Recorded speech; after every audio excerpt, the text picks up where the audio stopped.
اعوذ باللہ من الشیطان الرجیم۔ اعوذ باللہ، میں اللہ تعالیٰ کی پناہ میں آتا ہوں، اللہ کی حفاظت میں آتا ہوں، اللہ تعالیٰ کی ذات کا سہارا پکڑتا ہوں، شیطان مردود کے خطرے سے، اس کی نحوست سے میں اللہ کی پناہ میں آتا ہوں۔ پہلی دعا اور پہلا جملہ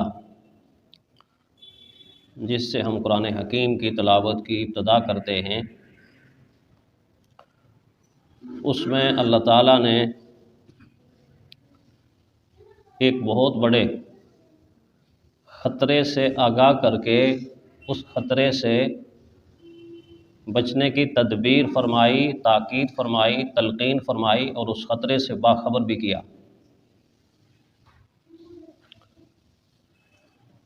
انسان کا اور نسل انسانی کا اور اللہ تعالیٰ کی مخلوق کا شیطان سے بڑا دشمن کوئی نہیں، اور نسل انسانی کا اور اہل ایمان کا اور ساری مخلوق کا اللہ تعالیٰ کی ذات سے بڑھ کے دوست کوئی نہیں۔ اللہ تعالیٰ کو اپنی مخلوق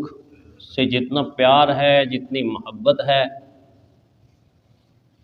اتنا پیار، اتنی محبت ماں کو بھی اپنی اولاد سے نہیں، باپ کو بھی اپنی اولاد سے نہیں۔ اور اللہ کی مخلوق سے، نسل انسانی سے جتنی دشمنی شیطان کو ہے، اتنی دشمنی دنیا کے کسی بڑے سے بڑے انسان دشمن کو بھی اتنی دشمنی نہیں ہو سکتی۔ اللہ تعالیٰ کی ذات پہ قربان جائیں، اللہ کو یہ بات معلوم ہے، اللہ کو اس بات کا علم ہے کہ انسان سے کمزور میں نے کوئی مخلوق پیدا نہیں کی۔ بظاہر تو انسان طاقتور نظر آتا ہے، قوت والا نظر آتا ہے، لیکن اصل حقیقت کی طرف انسان کی جب نظر جاتی ہے، جس کی طرف قرآن حکیم اشارہ کرتا ہے، اللہ تعالیٰ جس کی طرف توجہ کروانا چاہتا ہے، وہ یہی ہے کہ انسان سے کمزور مخلوق دوسری کوئی نہیں۔ اسی لیے تو فرمایا وَخُلِقَ الْإِنسَانُ ضَعِيفًا، وَخُلِقَ الْإِنسَانُ ضَعِيفًا، انسان کو کمزوری میں پیدا کیا گیا، کمزوری کے حال میں اس کو تخلیق کیا گیا، اور فرمایا اللہ الذی خلقکم من ضعف، اللہ وہ ذات ہے کہ جس نے تمہیں کمزوری کی حالت میں تخلیق کیا، کمزوری کی حالت میں تخلیق کیا، ثم جعل منکم قوہ، پھر تھوڑی سی کو قوت بھی عطا کی، طاقت بھی عطا کی، لیکن فرمایا ثم جعل من بعد قوۃ ضعفا وشیبا، پھر اس تھوڑی سی قوت اور طاقت کے بعد تم اپنے آپ کو دیکھتے ہو تو بڑے کمزور پاتے ہو، بڑے کمزور پاتے ہو، بڑھاپا آ جاتا ہے، کمزوری چھا جاتی ہے، پھر تم تھوڑی سی طاقت کے بعد پھر کمزوری کی طرف لوٹ کر چلے جاتے ہو۔ تمہاری ابتدا بھی کمزور اور تمہاری انتہا بھی کمزور، تمہارا آغاز بھی کمزور اور تمہارا انجام بھی کمزور، اتنا کمزور کہ ابتدا میں جب تم دنیا میں آئے تو اپنا کوئی کام بھی بجا لا سکتے نہیں تھے، کوئی کام بھی کر ہی نہیں سکتے تھے، کھانے میں کسی کے محتاج، پینے میں کسی کو محتاج، اور پہننے میں کسی کے محتاج، اٹھنے میں کسی کے محتاج، بیٹھنے میں کسی کے محتاج، چلنے میں کسی کے محتاج۔ یہ سارے کے سارے کام کوئی دوسرا کر رہا تھا، تمہاری اماں کر رہی تھی، بابا کر رہا تھا، وہ آہستہ آہستہ آپ کو کھلا رہا تھا، پلا رہا تھا، والدین آہستہ آہستہ تمہیں انگلی پکڑ پکڑ کے چلا رہے تھے، تو کھانے کے محتاج، پینے کے محتاج، پہننے میں محتاج، اٹھنے میں محتاج، بیٹھنے میں محتاج، چلنے پھرنے میں محتاج، اپنی حفاظت میں محتاج، ہر حال کے اندر محتاج ہی محتاج۔ یہ تمہاری ابتدا تھی۔ اور تھوڑی سی قوت کیا ملی، انسان بہت کچھ اپنے آپ کو سمجھنا شروع ہو جاتا ہے۔ ایک وقت ایسا بھی آتا ہے کہ بعض دفعہ جوانی کے عالم میں انسان ترنگ کے عالم میں یوں بھی کہتا ہے کہ میں ایسا کر سکتا ہوں کہ میں اس دیوار کو مکہ مار کے گرا سکتا ہوں۔ کرتے ہیں نا اپنے اپنے فن کا مظاہرہ، بعض دفعہ لوگ کرتے ہیں کہ ایسے ہاتھ کی اس طاقت کے ساتھ وہ اینٹ کو توڑ کے رکھ دیتے ہیں، یوں کرتے ہیں تو کئی اینٹیں ٹوٹ جاتی ہیں۔ اپنے اس ماتھے کی ٹکر مار کے وہ اینٹوں کو 2 ٹکڑوں میں تقسیم کر دیتے ہیں۔ یہ ایک وقت ہوتا ہے اور بہت کم وقت ہوتا ہے۔ اس وقت کے بعد اللہ فرماتے ہیں من بعد قوت ضعفا وشیبا، آخر پھر اسی کمزوری کی طرف تم لوٹنا شروع کر دیتے ہو جس کمزوری کے بارے میں اکبر نے بہت خوبصورت بات کی، اور وہ فرماتے ہیں ضعیفی زور پر آئی ہوئے بے دست و پا اکبر، ضعیفی کمزوری، ضعیفی زور پر آئی ہوئے بے دست و پا اکبر، کیا بچوں سے بدتر ہم کو پیری نے جواں ہو کر، کیا بچوں سے بدتر ہم کو پیری نے جواں ہو کر۔ جب ہماری جوانی طغیانیوں پر تھی تو بڑھاپے نے آ کر اسے لتاڑ دیا۔ لوگ کہتے ہیں جوانی طاقتور ہوتی ہے، اکبر کہتا ہے اصل میں طاقتور تو بڑھاپا ہوتا ہے۔ جس نے تمہاری جوانی کو سرنگوں کر دیا، جس نے تمہاری جوانی کی گردن مروڑ کے رکھ دی، اور جس نے تمہاری جوانی کا کچمبر نکال کے رکھ دیا، بڑھاپا چھاتے چھاتے چھاتے بڑھاپا جوانی کو پہنچ گیا اور آپ کی جوانی کمزوری میں آ گئی۔ کیا بچوں سے بدتر ہم کو پیری نے جواں، کمزور ہی کمزور ہے، کمزور ہی کمزور ہے۔ اللہ کو اس کی کمزوریوں کا پتہ ہے۔ اللہ تعالیٰ چاہتے ہیں پھر ایسے کمزور کو میں کسی کے سہارے پہ کیسا چھوڑ دوں، کیسے چھوڑ دوں، ایسے کمزور کو میں کسی دشمن کے حوالے کیسے کر دوں، اور دشمن بھی وہ جو سب سے بڑا دشمن نسل انسانی کے پیدا ہونے کے بعد، یعنی ازلی دشمن، ابدی دشمن، ہمیشہ کا دشمن، اور انسان کی ہر چیز کا دشمن، صرف انسان کا نہیں، ایک فرد کا نہیں، انسان کی ہر چیز کا دشمن، انسان کے خاندان کا دشمن، کنبے کا دشمن، قبیلے کا دشمن، ماں کا دشمن، باپ کا دشمن، بہن کا دشمن، بھائی کا دشمن، بیوی کا دشمن، خامد کا دشمن، دوسرے انسان کا دشمن، مومن اور مومن کا دشمن، سارے کے ساری چیزوں میں دشمنی ہی دشمنی، حتیٰ کہ انسان کی جان کا دشمن، انسان کے مال کا دشمن، انسان کی عزت کا دشمن، انسان کی آبرو کا دشمن، انسان کی خوشی کا دشمن، انسان کے اطمینان چین اور قرار کا دشمن، ہر چیز کے اندر شیطان دشمن ہی دشمن ہے۔ انسان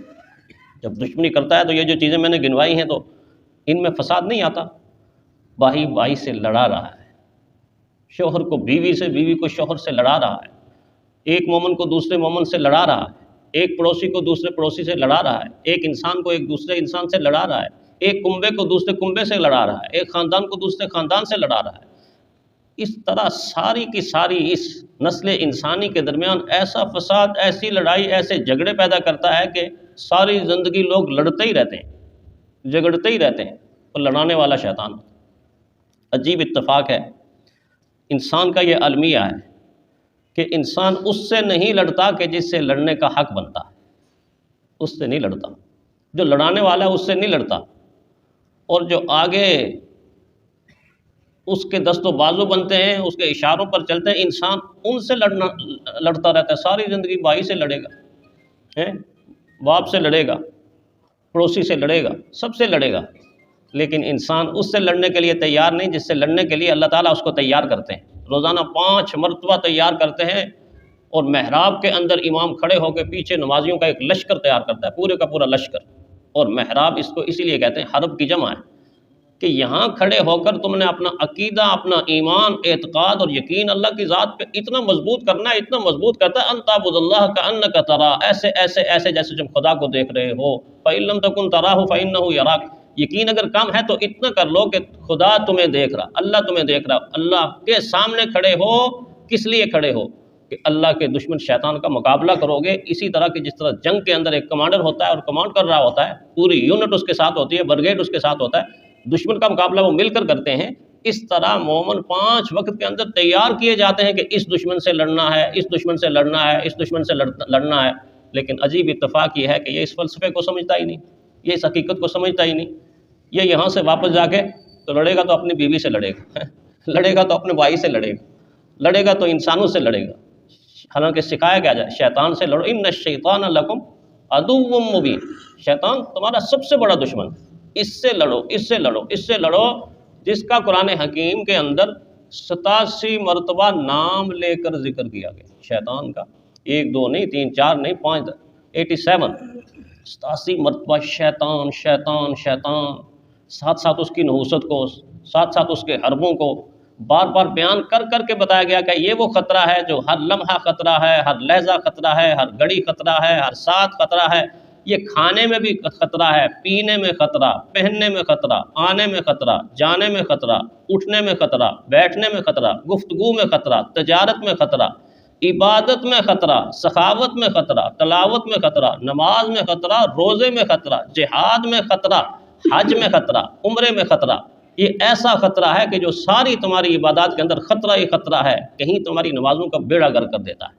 کہیں تمہارے کیے کرائے حج اور عمرے پر پانی پھیر دیتا ہے، کہیں تمہاری تلاوت کو ایسے ایک ذرہ برابر، ہاں میں تلاوت کر رہا ہوں، واہ کیا بات ہے، مجمع کے اندر سے واہ واہ سبحان اللہ، بس اتنا دل کے اندر پیدا ہو، اچھا کیا خوبصورت پڑھ رہا ہوں، کیا میں واز کر رہا ہوں، کیا میں تقریر کر رہا ہوں.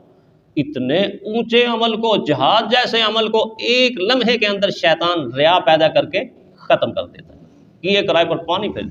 جگہ جگہ خطرہ، جگہ جگہ خطرہ. اس خطرے کی وجہ سے تو جو ہی قرآن حکیم ہاتھ میں لیا تو مومن کیا کہ اعوذ باللہ من الشیطان الرجیم، میں اللہ کی پناہ میں آتا ہوں، اللہ تعالیٰ کی دسترس میں آتا ہوں، اللہ تعالیٰ کی حفاظت میں آتا ہوں، اللہ کی رحمت کی چادر میں آتا ہوں، کیونکہ مجھے بہت بڑے دشمن کا خطرہ ہے، بہت بڑے دشمن کا خطرہ. اگر اللہ تعالیٰ نہ بچائے تو پھر اس کے خطرے سے بچا بھی کوئی نہیں سکتا. اس لیے نحالی نے کہا نا کہ خدا کے سوا چھوڑ دے سب سہارے. کیوں؟ خدا کے سوا چھوڑ دے سب سہارے، کہیں عارضی اور کمزور سارے، کہیں عارضی اور کمزور سارے. جہاں خدا بچا سکتا ہے وہاں کوئی نہیں بچا سکتا، وہاں کوئی نہیں بچا سکتا. سینکڑوں واقعات تاریخ میں ہیں، مگر تازہ واقعات دیکھیں. وہ دیکھا تھا نا جو کہاں پہ پھنسے تھے وہ نوجوان، وہ جو رسی کے اوپر ڈولی چل رہی تھی نا، رسی چلتی ہے نا بعض دفعہ دریا کے اوپر، ایسے پہاڑی علاقوں میں وہ ہوتی ہیں تاریں ہوتی ہیں، ان میں ڈولی ہوتی ہے اور ڈولی کے بیچ میں لوگ بیٹھتے ہیں، اس کنارے سے اس کنارے پر جاتے ہیں، اس کنارے سے اس کنارے پر جاتے ہیں. تو ابھی ماضی قریب میں تازہ تازہ واقعہ یاد ہے نا، اس سے آپ زیادہ سمجھیں گے کس طرح اللہ تعالیٰ نے لٹکا دیا ہے. ڈولی آگے گئی، ایک رسی ٹوٹ گئی، ایک رسی پر لٹکے ہوئے ہیں، درمیان میں لٹکے ہوئے ہیں. اور اس وقت کوئی ان کے دلوں سے پوچھتا کہ ان کے دلوں پر کیا گزر رہی ہوگی.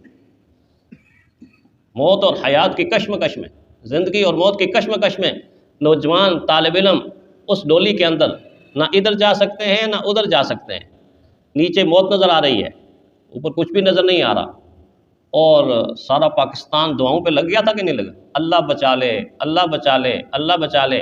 اپنی طرف سے کتنی کوششیں شروع ہو گئیں، صبح 7-8 بجے سے کچھ کوششیں. انسان کتنا کمزور ہے. ہم کہتے ہیں سائنس نے بڑی ترقی کر لی، بالکل ترقی کر لی، لیکن کہیں جا کے انسان مجبور نظر آتا ہے، بے کس نظر آتا ہے، بے بس نظر آتا ہے. ہیلی کاپٹر یوں گھوم رہے ہیں، ایسے گھوم رہے ہیں، ایسے گھوم رہے ہیں، اور جب قریب جاتے ہیں تو وہ رسی یوں ہلنا، ہوا ہے نا، ہوا سے ہلنا شروع. اب ہیلی کاپٹر والوں کو یہ خطرہ کہ یہ رسی تو ایک ہی ہے، کہیں اس ہوا سے یہ ٹوٹ کے کہیں گر کے موت کے منہ میں نہ چلے جائے. بار بار گھوم رہا ہے ہیلی کاپٹر، بار بار گھوم رہا ہے ہیلی کاپٹر. ادھر سے نیچے والے کوشش کر رہے ہیں کہ اور کوئی جائے، وزن زیادہ نہ ہو جائے، نیچے نہ آ جائے. کس مجبوری اور بے کسی اور بے بسی کا عالم تھا. اللہ نے کرم کیا، اللہ نے کرم کیا کہ زندہ سلامت سارے بچ گئے. لیکن مجبوری تو دیکھیں، خدا کے سوا چھوڑ دے سب سہارے، کہیں عارضی اور کمزور سارے. بے بس بے بس.